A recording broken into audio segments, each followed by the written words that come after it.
Hello world, and we are back. My name's Kyle Fischl. This can be episode 215 of my poker vlog. For this one, I take a trip all the way down to St. Petersburg to play at the Wind Derby. At this room, they run a 1-3 with a $1,500 cap, and we're gonna go over some poker hands.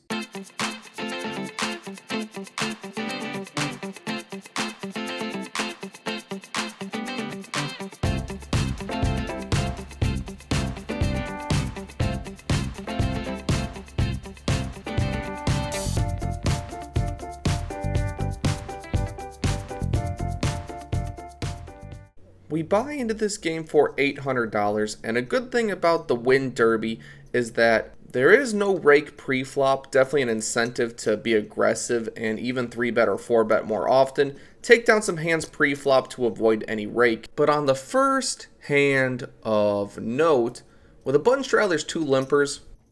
The under the gun player raises to $20, and when we look down at pocket 7s in the +1 position, I think it's a little bit too weak to 3-bet, especially when reversing an under the gun raise, but this hand definitely likes to see a flop and hopefully just set mine. After I call, the small blind decides to call as well, so we end up going 3 ways to a flop, which comes Queen Jack 3 with 2 spades. Not a whole lot of connection on this board, but when the small blind checks and the under the gun player decides to check, I think my hand is best here a lot of the time. I believe the end of the gun player is relegated to a lot of ace-x holdings and also some under pairs like 9s and 10s. A lot of stuff that just doesn't feel too strong on this particular flop, and as long as the small blind, who's a limp caller, didn't connect significantly, we should be able to win this pot pretty easily. So I start with a $35 bet. Are you out of your goddamn mind?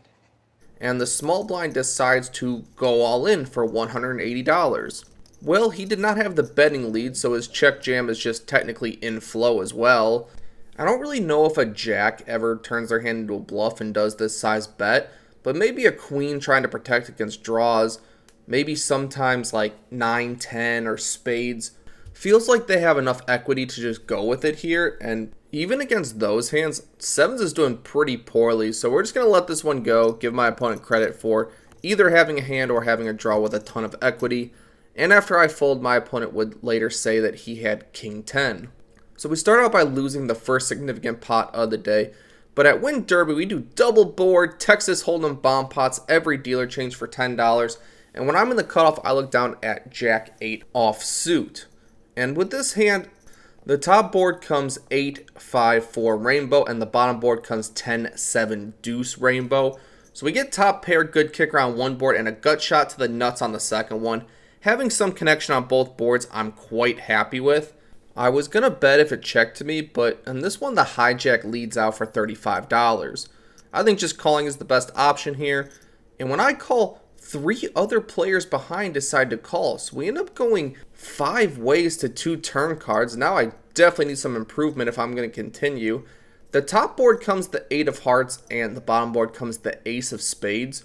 So 3 of a kind feels pretty good now.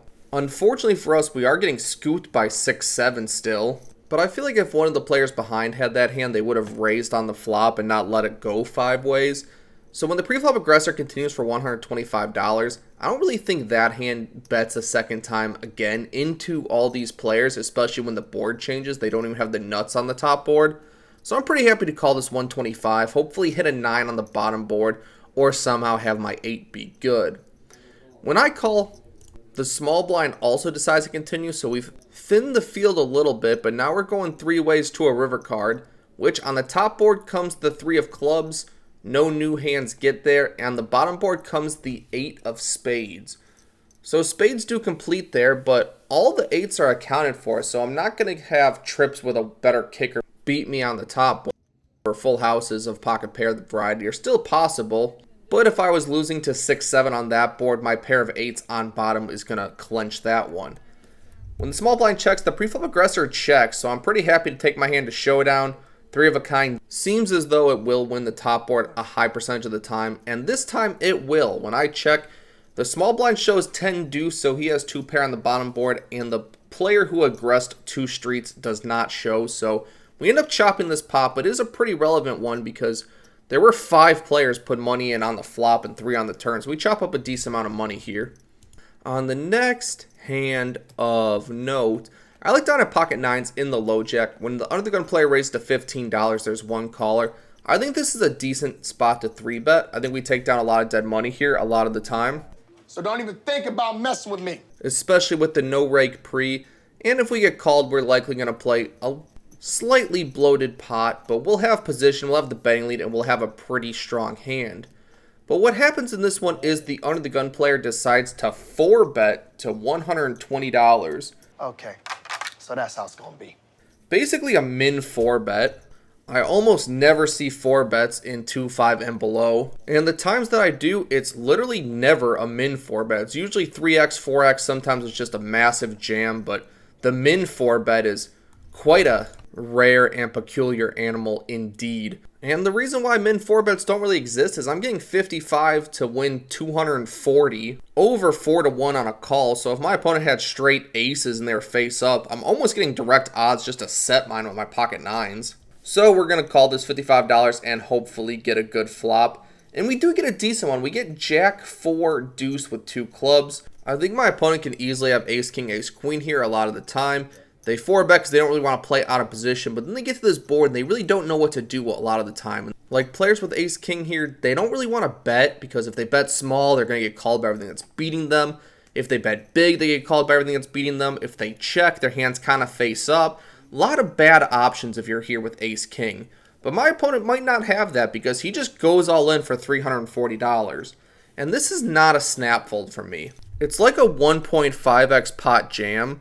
And I'm not really sure aces, kings, queens does that on this particular board. Unless they're just like terrified of clubs outdrawing them. It seems like the overbet is kind of a misplay. But when I think about it for longer, I just don't see too many 4-bets in general. Don't see too many jams in general. Almost never see both of them combined and it being a bluff. However, if my opponent was the mythical 2-5 player that has the 4-bet with ace-5, this is probably the best board ever you're going to get to just rip it in. So all these thoughts are going through my head, but at the end of the day, I just think that it's more likely my opponent has an overpair than anything else. And I just let this one go. Interested to hear what you all think in the comments below. Should I have just went with it to see, or is this just always aces? I get back on track a little, winning a small one before I look down at king 3 of hearts in the cutoff. When we get 4 limps, we're definitely going to open this one up. Pretty much any suited king, if we just take down the dead money, it's pretty profitable. Otherwise, we get to play in position, where we often get to realize our equity a lot more often than when we're out of position. So when I make it $20, 3 different people decide to call, so little more than I was expecting, and we end up going 4 ways to a flop, which comes 10, 9, 3 with 2 clubs and a heart. So we do make a pair. We have a backdoor heart draw. Seems pretty good.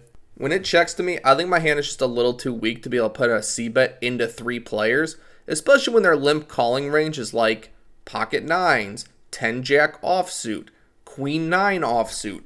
A lot of garbage like that just has a pair. And those hands are not really going to fold to 1 bet. When I check it back, the turn is the 10 of hearts.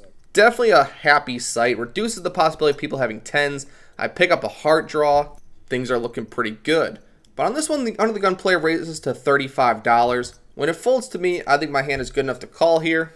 Under half pot, I think includes a lot of draws. It includes any 2 clubs, any 2 hearts, 7, 8, jack, queen, all kinds of stuff. So calling seems pretty no-brainer. When the river is the deuce of spades, my opponent decides to bet again, this time for $55. In general, I think this is a very polar spot. Either my opponent has a 10 or he has nothing. Because like queen jack doesn't want to check here and just give up. Clubs don't want to do that. Hearts don't want to do that. 7, 8. All of those hands just feel like they have to bet as their only way of winning. But if he has a 10, obviously he wants to bet to get value. And he would choose this small size as they would have a lot of board coverage and not a whole lot out there that you can get value from. So I like the small sizing if I have a 10 as well. But we are going to see this one because I can't let this go. I make the call and my opponent immediately says, "You're good, I was bluffing." I lift my hand to show my cards and then he shows jack 9. Son of a bitch. I mean, turning a 9 into a bluff, there's nothing wrong with that, but you just don't say it at the end. You just show your cards and just pretend you were going for thin value. Don't make this micro slow roll when you say that you were bluffing, but just have a decent hand anyway. We do win some smaller ones, chipping back a little bit before we arrive at the final hand of note.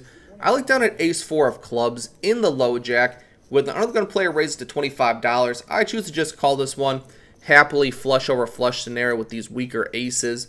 And the button comes along as well. So I'm going 3 ways to a flop, which comes 9-7-4 with 2 clubs. Couldn't ask for a better board here. We have an overcard, we have a flush draw, we have a pair, and my opponent c-bets for $45. Now this is a board that I don't think should connect with an under-the-gun opener's range all too often. Like, if he had 10s plus, this isn't even a board you want to c-bet because I have all the sets, all the 2 pairs, straight draws, flush draws. This smashes the just caller's ranges a lot more. With that being said, I think my hand just has too much equity and too strong not to go with at this point. So I start $125 raise, trying to pump money in here while we have the nut flush draw and the board is unpaired. So not a whole lot to even worry about. When the button folds, my opponent goes into the tank and he thinks for, without exaggeration, a minute and a half, an eternity of a tank in terms of poker time at a 1-3 level. And then eventually my opponent decides to bet $300. Well, I'm definitely getting it in here. I'm not calling the 300 and hoping. We're just trying to see all 5 cards at this point. I put it in. He snap calls. I ask him if he wants to run it twice, and he agrees that 2 times is reasonable. And then shows pocket 9s. Son of a bitch! I am not sure exactly why it took a minute and a half to get it in with pocket 9s here. Either he's angling and trying to get me to put it in with a weaker hand, trying to feign weakness with a super long tank, or they're just absolutely terrified to get all the money in, afraid of clubs or the 10-8, 8-6 type hands. I don't know which one it was, but what I do know is we are all in and we are running it twice. On the first turn card is the 6 of diamonds. That's not going to help me, but the 5 of clubs secures me the nuts, secures me half the pot. I actually feel pretty good about this. I feel like the poker gods are going to punish the super long tank.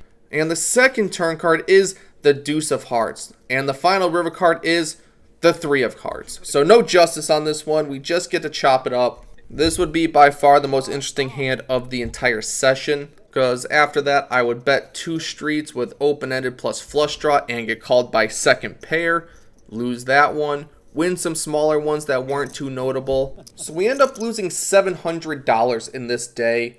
Across 4 hours equates to $140 an hour or 46 big blinds an hour.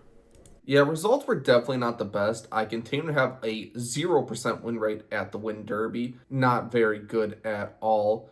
And this particular day, I was 4-bet at a 100% frequency. Like early on, I had ace-4 suited, I 3-bet, got 4-bet, just folded. Had ace-jack suited, I 3-bet, got 4-bet, just folded. The 9s was the first one that I defended. You got to see it on the video, but then we get a jack-high board and we just fold. Another one, I had king-queen suited, I 3-bet, got 4-bet from a player odd position, called.